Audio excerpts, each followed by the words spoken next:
This is WFYI News Now. It's February 27th, and I'm Abriana Herron. On today's show, a new order from the Trump administration that schools eliminate policies that consider race. And thousands of refugees were able to come to the U.S. through the Welcome Corps, a program with an uncertain future in today's political climate. There were people who were literally already scheduled to be on flights. Sometimes there were parts of families here, parts of families still there. Those stories coming up, but first. The Trump administration froze federal grants in January that support a wide variety of institutions, including community health centers. The centers serve an estimated 700,000 people in Indiana.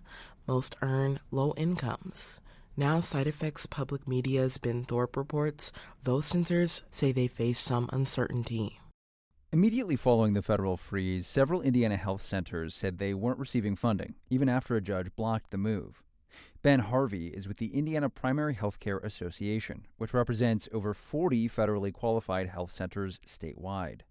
He says all of their members are currently receiving federal funds, but there is concern about the future. There's certainly a level of vulnerability that health centers have that maybe other folks don't have just because of their reliance on federal funding.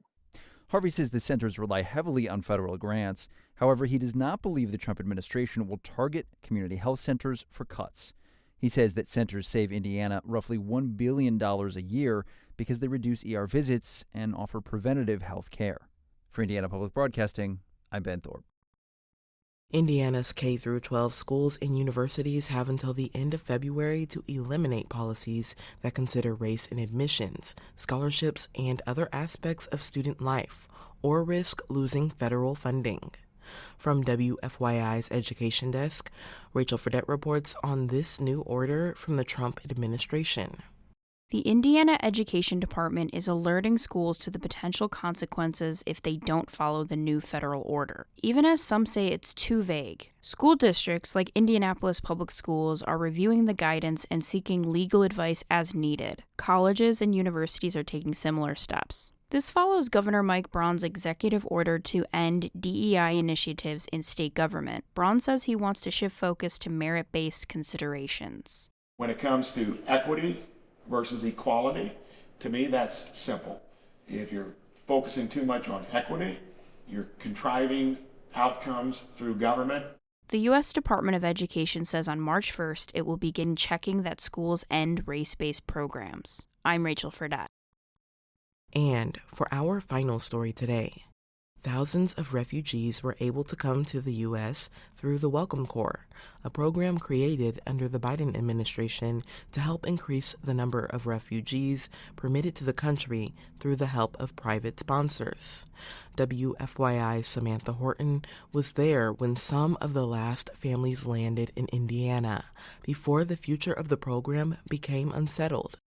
A group gathers outside Concourse A in the Indianapolis International Airport the Saturday before the presidential inauguration.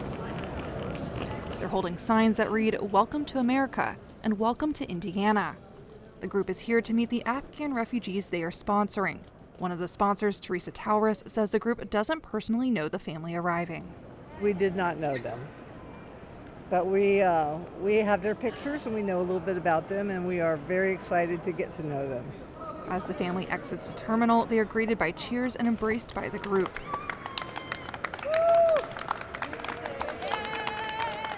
Rahsar Oria is one of the refugees. Her family traveled roughly 24 hours before arriving in Indiana. She says she never thought this day would come. I cannot share our happiness, that how much we are happy, because after lots of toughest time that we spent in Afghanistan and Pakistan, finally we reached our destination where we can start our new life with lots of new dreams and hopes. Her family is a part of the thousands of refugees that have been able to come to the United States through the Welcome Corps private sponsorship program. The program, created under the Biden administration, allowed for a group of at least 5 people to privately sponsor refugees. Patchwork Indy is one of the many organizations that has been involved in the program since it began in 2023.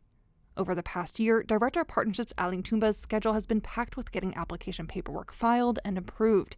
He says the goal is to get more refugees like himself into Indiana. And when I see a family come here, it is only for us really a best moment to see that what you are doing has been granted or we have been really achieved our mission. Patchwork Indy Director of Public Policy Claire Holba says the program is unique in that residents have to fund and support the family they sponsor. It is sponsors who are raising $2,400 per person they're sponsoring, and there are also incredibly generous philanthropic organizations, foundations, private donors who are, we want to invest our private funds in this, right? This isn't government funding, this is private funding. That includes housing and basic needs, as well as helping the family find employment, all during the first 90 days. All that work came to a sudden halt when President Donald Trump signed an executive order on his first day in office suspending the U.S. refugee admissions program.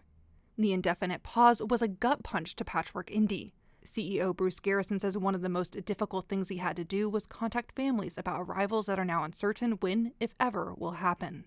There were people who were literally already scheduled to be on flights. Sometimes there were parts of families here, parts of families still there.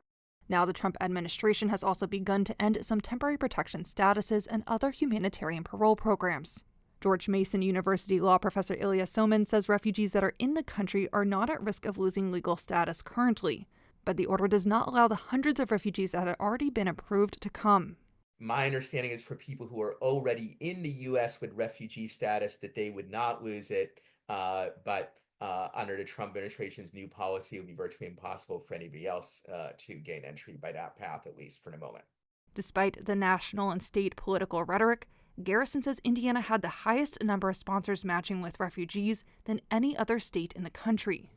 A place may have a reputation, and this terminology doesn't really mean much to me, but a red state or a blue state, yet you find there are individuals who in the red state who immediately want to step into this space, who want to be helpful, who want to do what they can.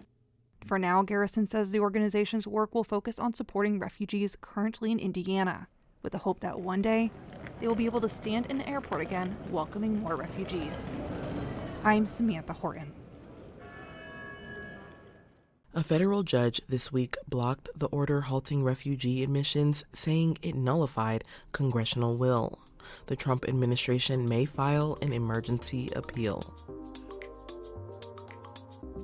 That's all for today's episode of WFYI News Now.